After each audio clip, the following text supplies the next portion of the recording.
Okay, I'll start. As most of you know, I'm Dr. Holly's husband. And I want to thank you all for coming here in this kind of send-off message to Holly to have a really swell journey wherever her consciousness wandered off to. We're keenly aware of how beloved Holly was and how she delightfully affected all of our lives and our fellow pet earthlings. In the first instance, I don't know where Cindy is, Cindy Elliott, but I want to thank Cindy and the other folks at Pod Hill for making this available.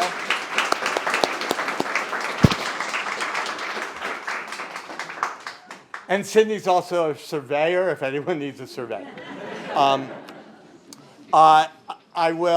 I think at the end, everyone should know that there's going to be food and drink up here, and then there's a whole separate area down below as you go down some steps. There's a large seating area so people can congregate there, and then there's a number of bathrooms down in that direction.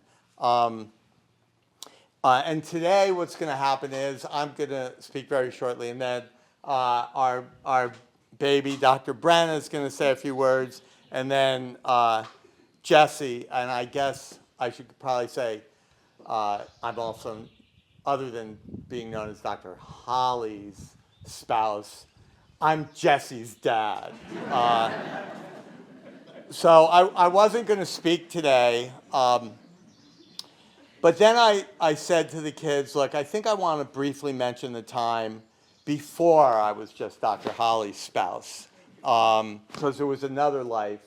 And in that life, I actually was Mr. Cheever.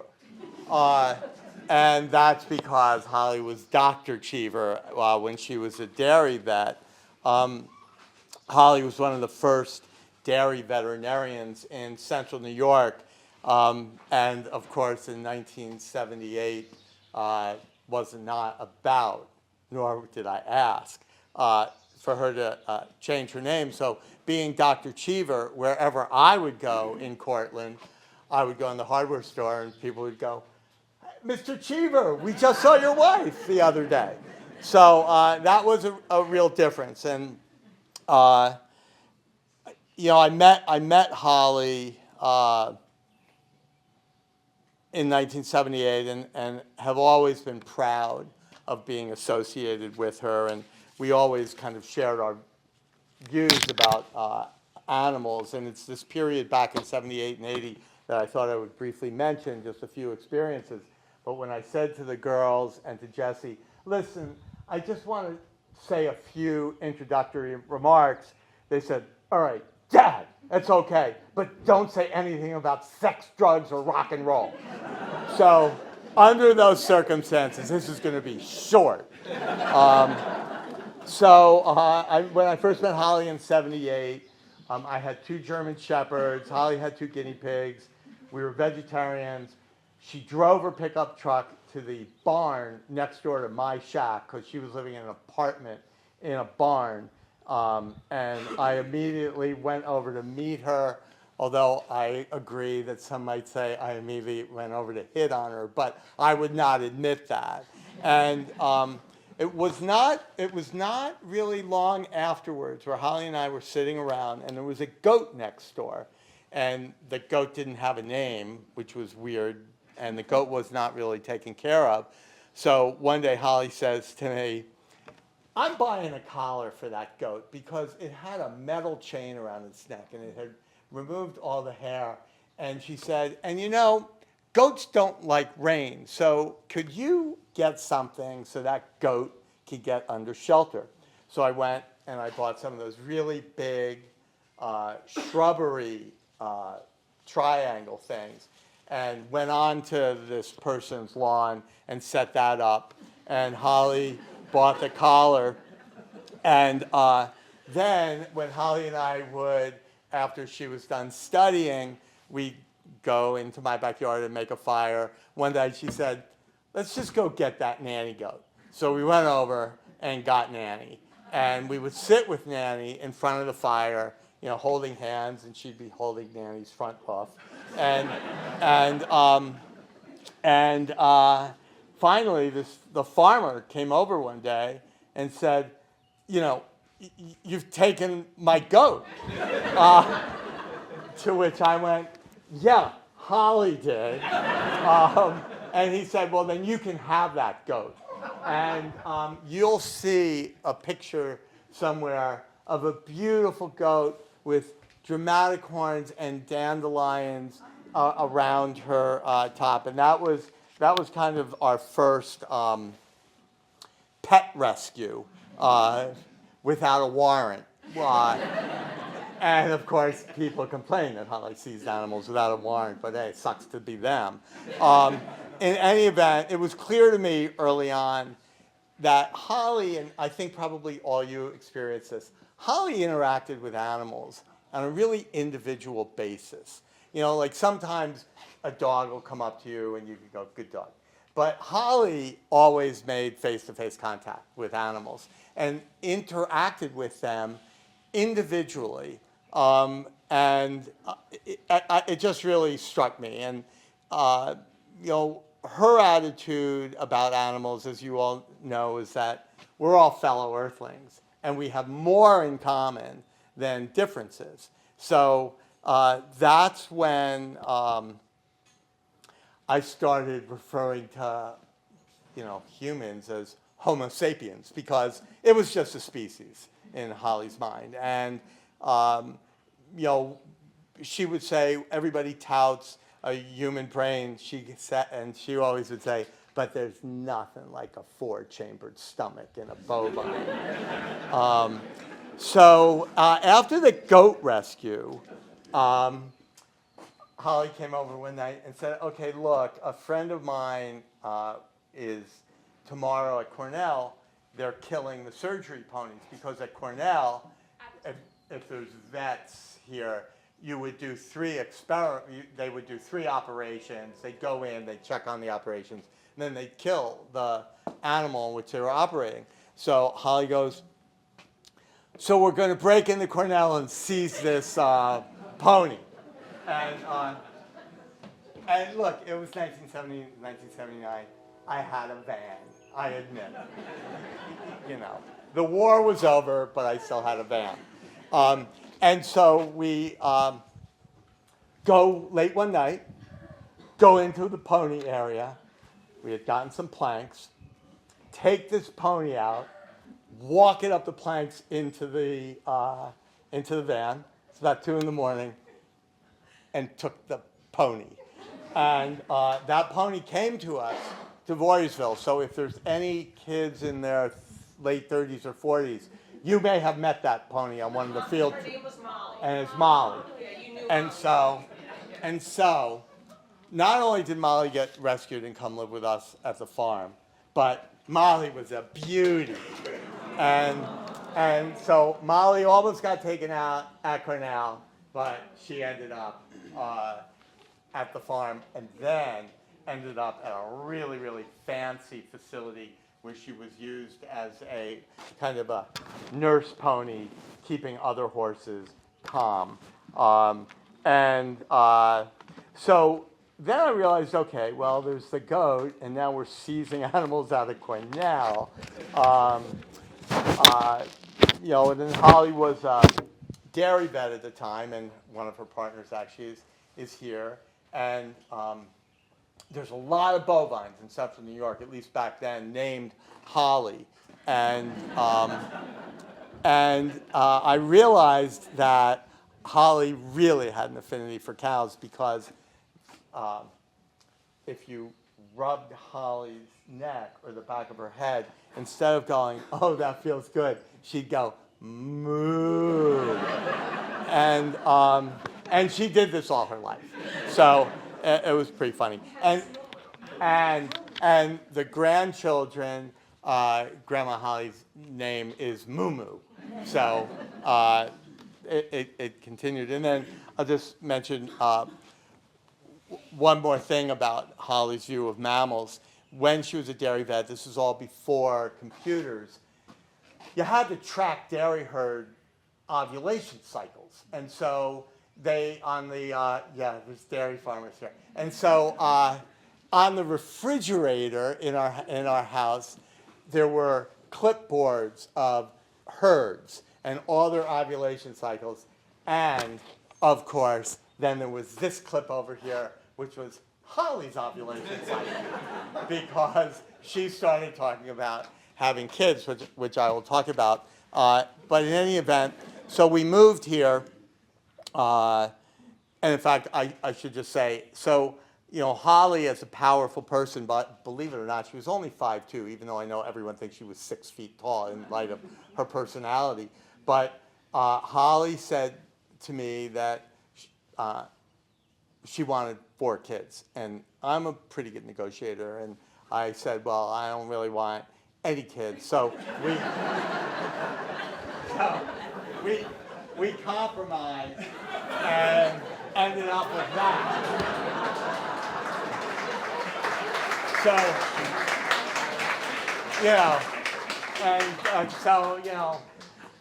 that was Holly as a negotiator. And then when we moved here, and it was such a great, such a great community.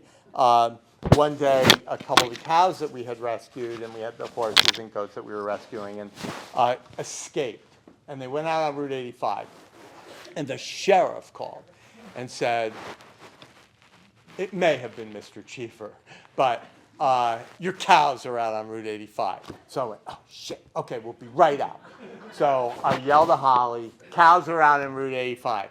So she goes, she probably gave her string of words, and then went running outside. So I go out to the field to see where they get out, and she goes running down. The sheriff comes up and says, you got to get these cows. Traffic's backing up. So Holly stops in the middle of Clip Road, takes her magic screeching whistle, and does her whistle, yells out for the cows, and within around 8 seconds, 2 large cows come hauling up Clip Road. And in the middle of the road, you see these things. And then the deputy's behind them with his lights on, and the cows come and immediately get to Holly and stop. And the sheriff pulls up, lowers his window, and goes, I can't even get my friggin' dog to come to me. I'm going to, I will skip. There were other animal welfare stuff that Holly got me into.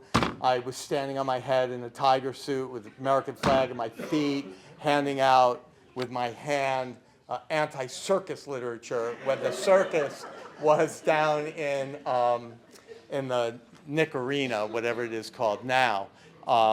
And people from the health department, I was in the government at the time, people in the health department used to come down and they'd go, Dean?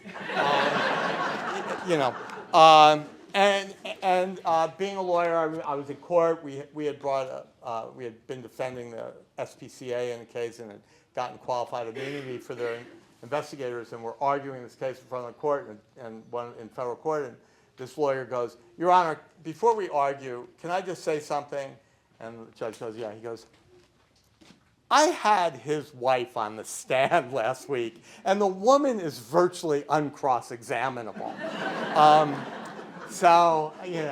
Holly was just really something. I was always, it was always thrilling to be associated with Holly, and I don't know what that is.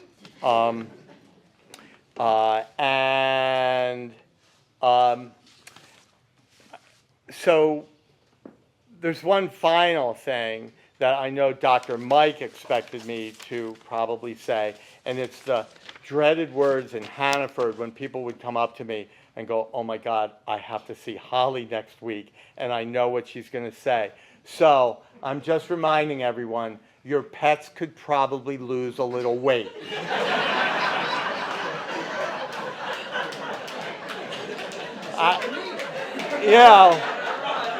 I get it. And there's an investigator here in the office who had tracked a witness down for me once, and I went late at night to talk to that witness. I'm sitting in the kitchen, and it was an important witness, and his cat walks into the kitchen, and I was so well trained by Dr. Holly that my reaction was, whoa, that cat needs to lose weight. And the investigator really was pissed that I'd done that. Anyway, final thing with Rainbow Bridge. I know that Dr. Holly really was a beloved vet and helped many of you with your loved ones with kind of a peaceful passage across Rainbow Bridge. And I want to assure everyone here that we were there with Holly at her Rainbow Bridge. It was very loving and peaceful. She was home. She had all the kids. She was surrounded with hugs and kisses and kind words. And most important, she had a cat on top of her the whole way. And so it was really a perfect send-off for our favorite veterinarian. And so that's all I wanted to mention. No sex, drugs, or rock and roll. And Brenna is going to say a few words. And thank you for coming.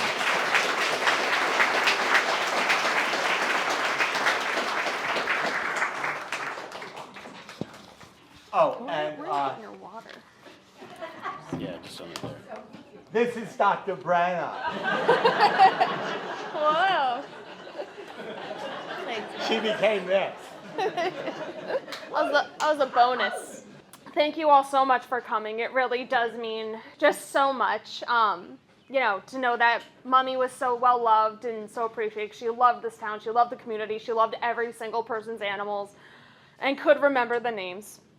And any of us who knew Mom, Dr. Holly Cheever, Cheeve, could use any litany of adjectives and phrases to describe her: compassionate, brilliant, sagacious, humorous, inventive, mischievous, playful, stubborn, resilient, and to use her phrase, strong like bull or like onion. And I could wax poetic about any of her traits, but I wanted to focus on her strength and as I understood it as a little kid, and as I came to understand it as an adult and how that changed. So first I have 3 fairly ridiculous Holly stories, and then we'll be a little bit more reflective. Mom volunteered as one of my assistant ice hockey coaches when I was playing Troy Albany youth hockey. And when I was age 10, squirt playing hockey, the main coach and the other assistant coach would really get into it if we were losing, because 10-year-olds playing hockey is so important. And they would start screaming at each other. And one time, you could hear it echoing around the rink. And suddenly I'm on the ice and I hear Mom's voice boom, "Hey!" And I stop and I whip around because I know that sound. And I see in time for her grabbing their collars, pulling them down to her face and snarling, "Not in front of the kids." She then basically throws them to opposite sides of the bench, and their tails are tucked between their legs. And she goes, "Go kiddos!" And they never fought in front of us ever again. And, despite Mom's maybe diminutive height, there's no doubt that she was powerful and strong. And in case anyone was ever just idly wondering, what could Holly Cheever squat? The answer is a 2-year-old cow. So when I was 5, Mom rescued a brown Swiss named Bridget and a little Jersey bovine named Blossom. And 2 years later, I'm in the barn helping Mom with barn chores, as helpful as a 7-year-old can be. And Bridget was hitting cow puberty, becoming a little amorous, not really sure on whom she should be aiming her affections. And so she lines up behind Mom, and I watch in horror as she stands on her hind legs. And in my brain, I was like, can I run to the house fast enough before Mom becomes a little pancake in the mud? And we're talking 9 feet tall rearing up. Yeah, 9 feet tall. This is a 2-year-old cow. Yeah. And instead what happens, Bridget's front legs land on Mom's shoulders. Mom stumbles, catches them, does like a little mini squat, pops up, drops her feet, turns around and goes, "No," and bops her on the nose. Anyone else? Lethal injury. Holly Cheever, just another day in the barn. And then there's no question that Mom is nonviolent, abhorred violence in any form and for any reason. But she wasn't ignorant of, her risks being in the barn out at night, out of hearing shot from the house.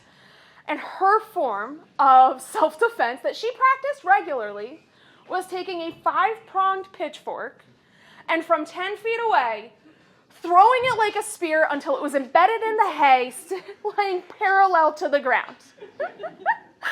And one of these times I go, Mom, why wouldn't you just run into the pasture? You could sprint, just run into the pasture. And she kind of paused, smirked, a little mischievously, and said, because I won't have to.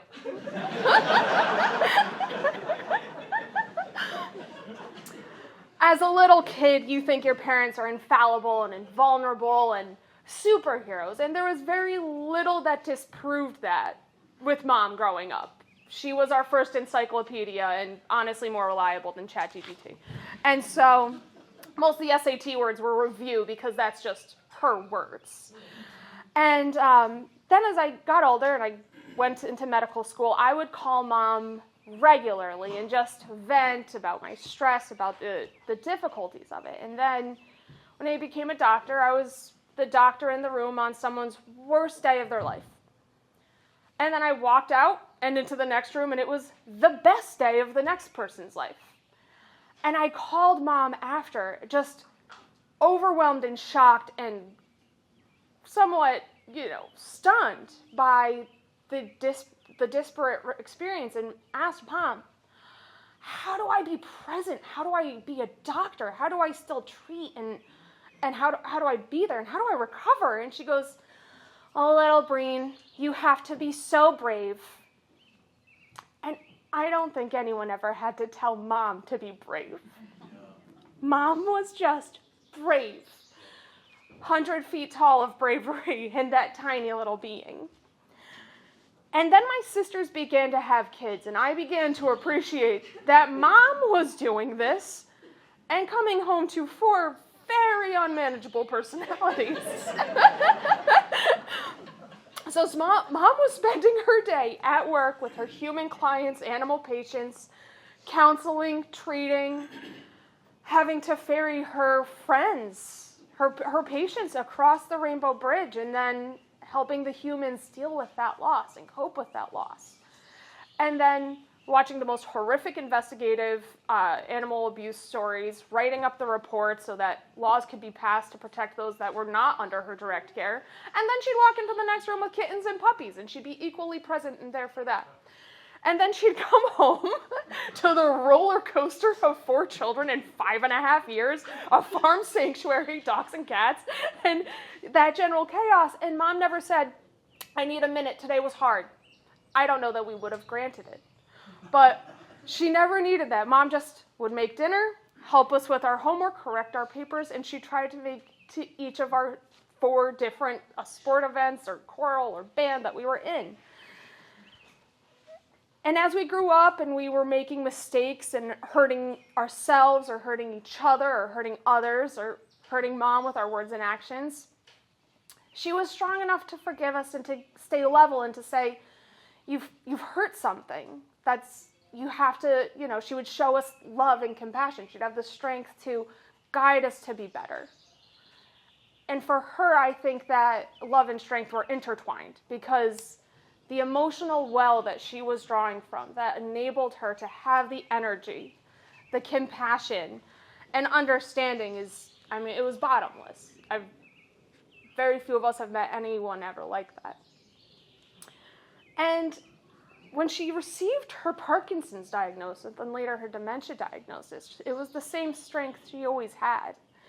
She knew what was going to happen. She knew what was, the disability and the failure of different parts of her body and ultimately leading to mortality. And she faced it with the same strength of grace, humor, and adventure. Mom said, oh, all right, well, I have limited time. Better get traveling. She continued writing articles for the New York State Humane Association. She went to London. She came out to me in LA, went and swam with pigs in the Bahamas, got to Ireland to ride Connemara ponies because I was on the bucket list, and she'll be darned if she wasn't going to do that. And that was all within the last 3.5 years. And I don't I don't really know how to pass this on to my brother to bring it all home, except to say that Mom lived her life with strength and love for every living creature and all humans and all animals and every single thing. And we should all try to be like Holly, because even though it's hard, Mom could do it.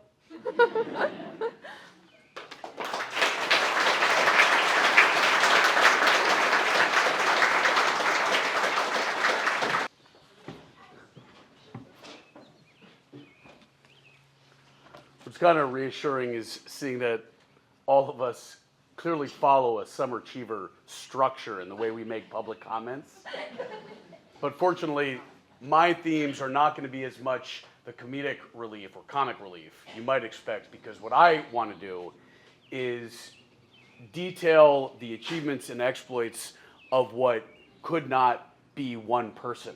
And we've never really wrapped our heads around how what I'm about to discuss was, in fact, one person. So, as my father indicated, I want to thank everyone for being here, and specifically for allowing us to be the ones that chaperone you all through today's remembrance of this singularly wonderful mammal who meant so much to so many for the multitude of reasons that are bringing us out here today. I do know that there are some people here who have shown up just to show their support for my family and me. And I don't have the emotional wherewithal to thank you yet for doing that. But what I hope is that I'll be able to offer a quick encapsulation of a woman that I wish you'd had the privilege of meeting.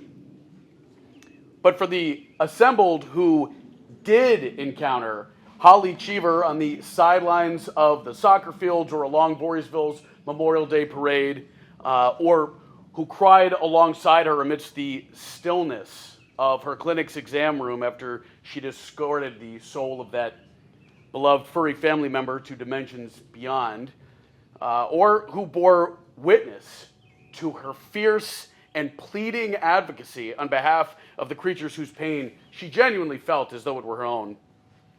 I think you'll agree that one of the core misfortunes of her passing is that to properly do her memory justice, she is the one who should be delivering these remarks today. And you already know the form that they would take, right? She would have her hand invariably gracing her heart, and she'd display those wide and mournful eyes, which she so often weaponized against my siblings and me to ensure that we made our beds. And she would deposit each and every preposition in the exact, structurally precise place in the sentence.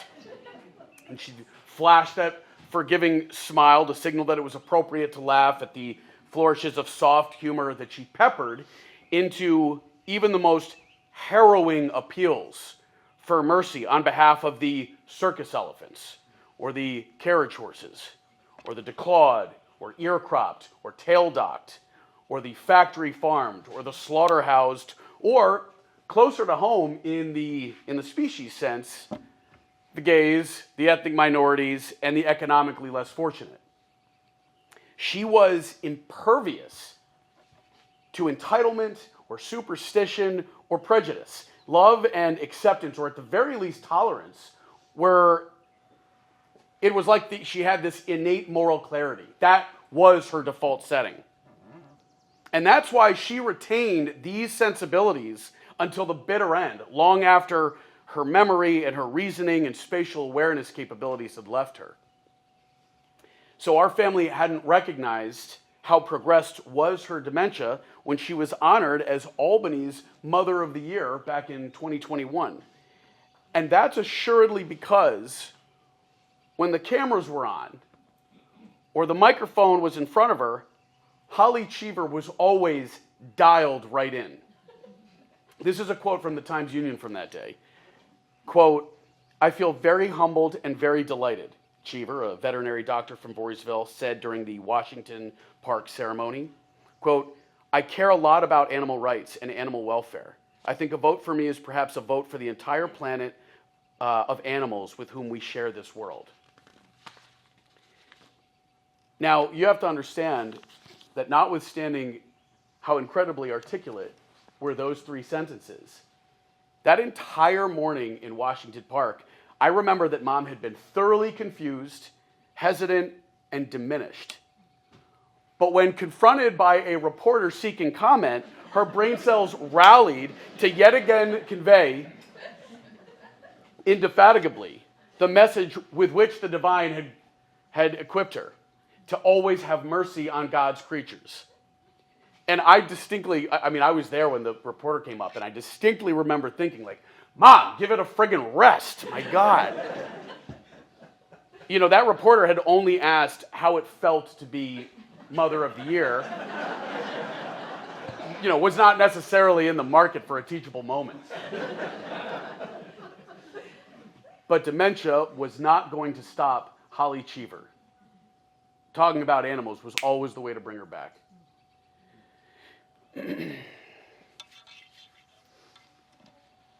Those words in the Times-Union were the very last of hers that were in print, following a career of contributions to the public record in the service of animal rights. Life was a lectern for Holly Cheever. Shaking the world into awareness was her hobby.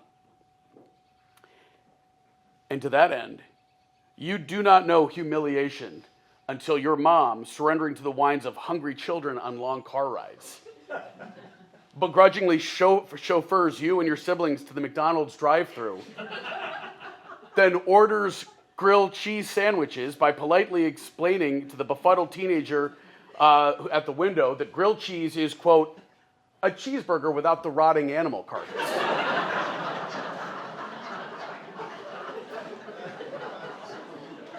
You don't know gratitude until you thank God that your mom has a different last name while she's addressing your third grade class to describe in graphic detail what's actually in a hot dog. But you also don't know pride until retrospect makes you revisit all those memories. Our mom was never off the clock in her quests, and she never lost her ability to inspire both dialogue and admiration among those she felt duty-bound to educate, even often her detractors. And she bowed, as you guys know, to none.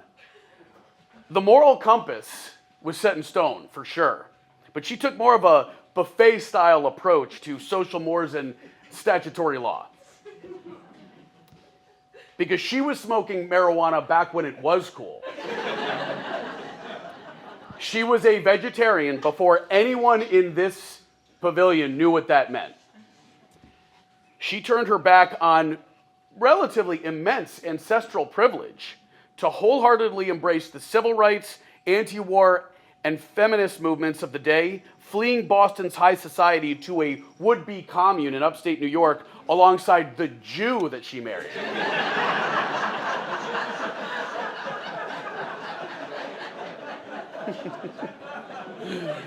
And she kept her maiden name. She very rarely wore makeup. She restricted her children's access to television beyond just a few hours per week of the public broadcasting service, giving our brains space to develop. And she ensured that the only snacks in our pantry were off-brand organic substitutes suspiciously reminiscent of cardboard. We were the weird vegetarian kids, completely mystified by all the pop culture references we encountered in school, but I'm, in retrospect, so proud to have grown up in that brainwash. Holly Cheever made no apologies about rebelling against every societal expectation that would have otherwise constrained her. And in so doing, she carved out the freedom for her babies to be what and whom they wanted to be. That's why two of my sisters pioneeringly flexed their might in the hockey rink, while another gravitated to tap dance, and why I was allowed to play with Barbie dolls and 3 Cabbage Patch babies, one of whom was black, which I expressly mentioned because it's a characteristic of which I became cognizant only years later. Since the all-encompassing humanist environment our mother fostered at home spared us any awareness, genuinely, of race as a division or even a characteristic. We were oblivious to it. It was only in leaving the home that we were subjected to society's pathologies and prejudices. Now, were our mom in the audience, she'd clearly interrupt to demand my good faith acknowledgement of our privilege. After all, telling your children to turn off the television, climb a tree outside is easier when you have a 100-acre backyard. And I would similarly be lying if I didn't concede that the trappings of my mother's American nobility occasionally reared their ugly head in spite of herself, as when I once disparaged Mom as an uptight wasp, only for her to whip around and hiss, "I'm a white Anglo-Norman Protestant. This is not a family of Saxons." Literally. I still don't know what that means.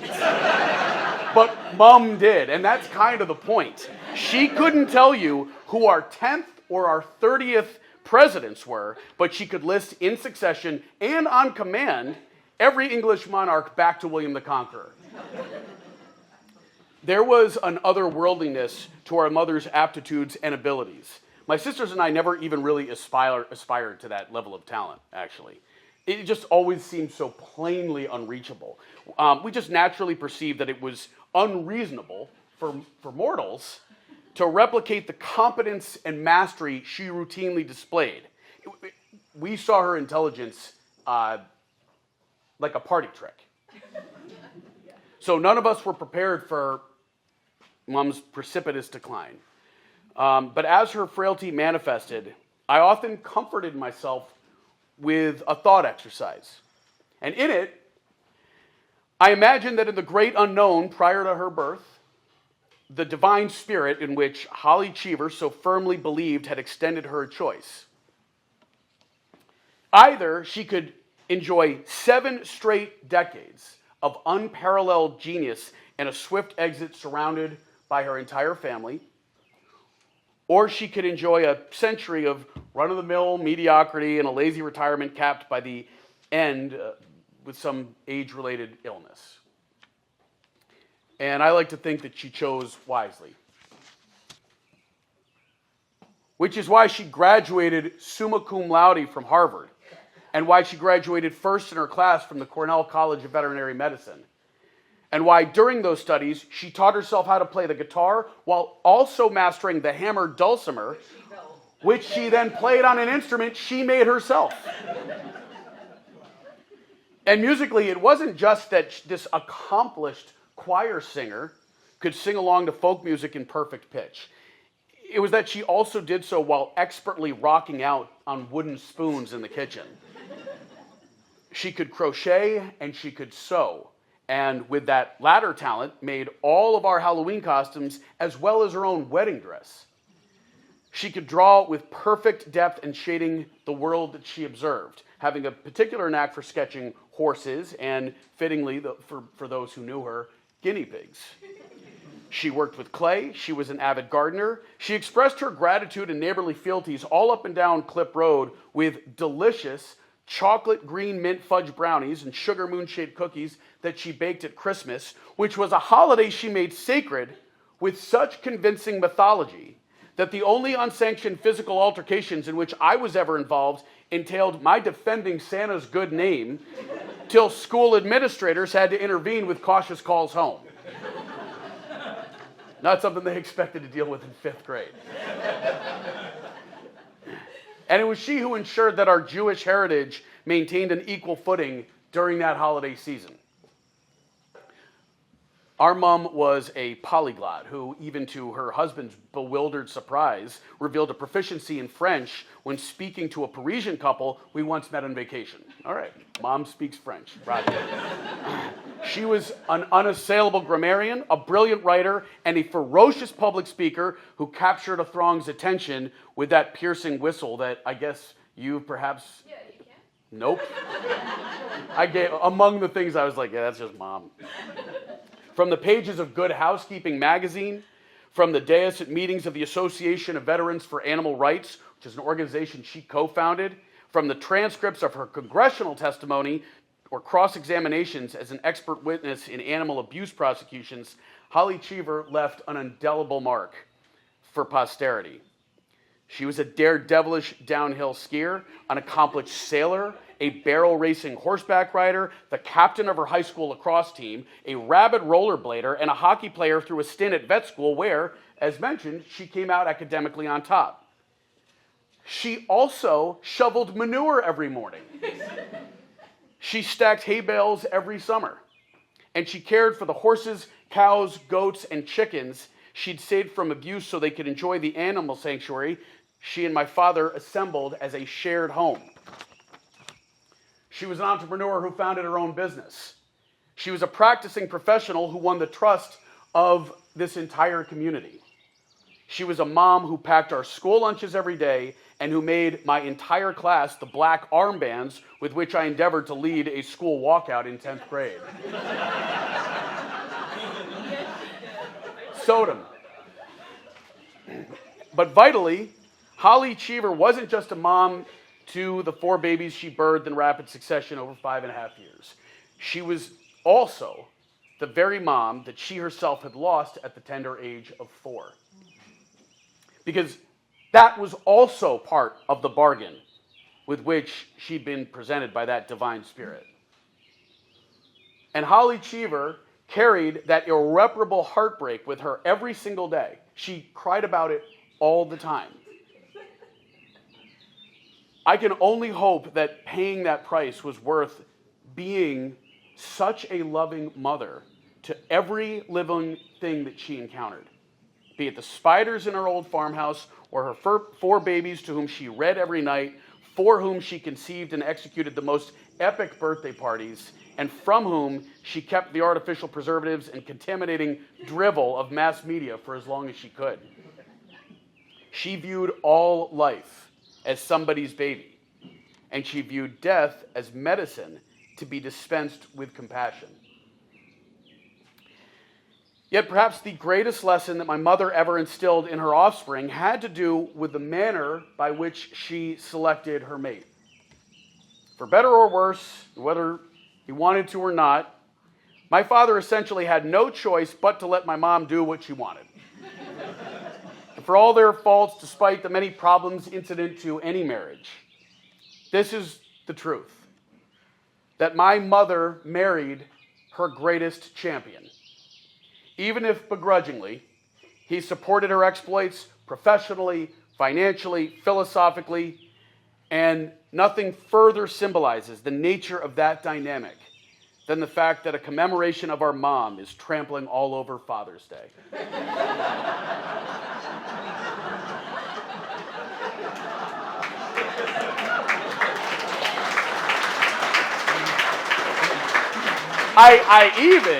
I would even say I harbor some admiration that despite his desperate and bitter pleas, Holly Cheever refused on even one occasion to declutter her embarrassingly cluttered study. For 4 straight decades, daring my father to divorce her over that weekly domestic dispute, which she picked mostly for the sport of it. She had flaws, obviously. Most notably, as uncompromising as she was in her values, she was even more uncompromising in everything else. And I mostly joined the army just to irritate her. Yet there was always an optimism to her stubbornness. Defeats never defeated her. Age never hardened her. She never succumbed to political cynicism. Even when dementia had taken hold, there were moments of both insight and vocabulary that would send us to the search engines only to be reintroduced to the depths of her intellect and abiding faith that someday humanity would be doing the right thing.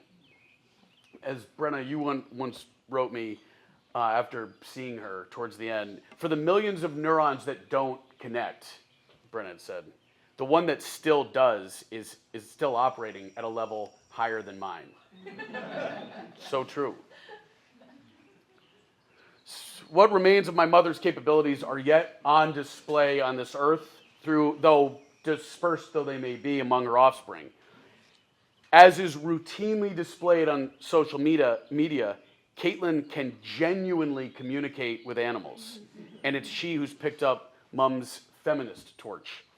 Robin's ingrained maternalism and laser-sharp organizational skills are now, in Mom's absence, the glue that holds this family together. Brenna acquired my mother's brilliance, empathy, and passion for medicine. I can project from the diaphragm. And while my initial draft of these remarks noted that I see in my sisters the very best of our Mom, Mom would have asked that we dig deeper. And she'd be right. The more apt observation is that it was in the four of us that Mom placed her faith that we would internalize her mission to forge a better world. And that's how we can honor her. Ever renewing our commitment to be better, to do better, where we fall short of the expectations set by the giant woman who stood at 5'2". And following in her footsteps is a task too great for just the four of us to undertake alone. So that's why I'm thrilled that so many of you are here today. This is a testament to her. And restoring the full magnitude of the light she represented requires all of us to try to love everything as ourselves. And so I'll close with this note to my immediate family. Mom was raised Unitarian, but her religious precepts afforded broad leeway to develop her own spiritual posture. She ultimately settled on an abiding faith in reincarnation and a strong belief that the family she'd assembled was composed of souls that had been together before. I hope that we are all together again in the next one. But if instead there really is a heaven, it's safe to say that it reflects a world Mom tried to build here on earth. And if it doesn't, then surely our Mom has already set about fixing every last corner of it up. Except, of course, the study. Thank you, everybody.